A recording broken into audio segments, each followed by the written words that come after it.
think that this is clearly an attempt? This is actually an experiment. This is not off-the-cuff remark made by the Minister of Karnataka in Telangana, Chandan Gowda. Let's set the debate. Thank you. Yeah, before I say anything, I see anti-BJP put on my above me. I'm not sure why you put that. Anyway, let me continue. Abhishek, please remember the response. Shall we put pro-Congress there? Electorate. No, don't put anything, because it changes according to the issue, right? We're trying to be honest about the situation. Your view, just so that we know where you stand.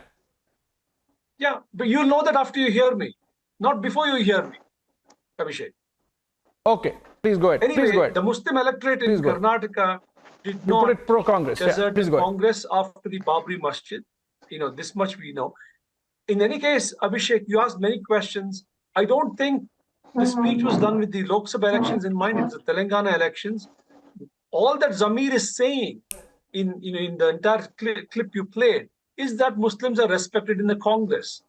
You may not like the choice of words or his style of expression. Even I don't agree with the way he did it. But what is that he's saying really? He's saying here's a party that respects us, that gives us a place. It gave 17 MLAs tickets, 9 of whom won, 2 of whom have become ministers. Which is actually, to say what?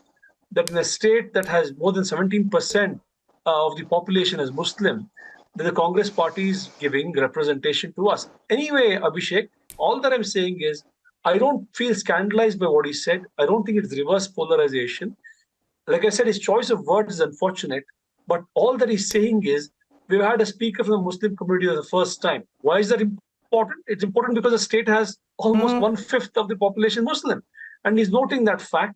But the second part is, a party that doesn't respect Muslims is now forced to respect. And this is interesting because I would never have seen it that way. He, coming from the minority community, is seeing it that way. It's a glimpse into his mind. So I would not attack him for it. I would try to understand it. While, of course, saying he should not have said it in those terms or in that manner. Okay, so you are saying it's about semantics and style, but you're not scandalized. So let me try to put it differently. If I say that Yogi Adityanath is the Chief Minister of Uttar Pradesh, and so the 20% population of the state of Uttar Pradesh, the minority population, have become subjugated or subservient to a Hindu leader, would you get scandalized?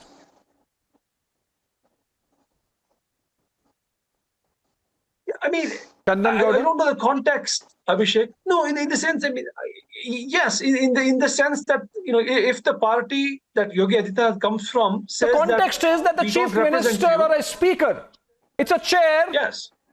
It's an institution. It's not a Hindu or a Muslim.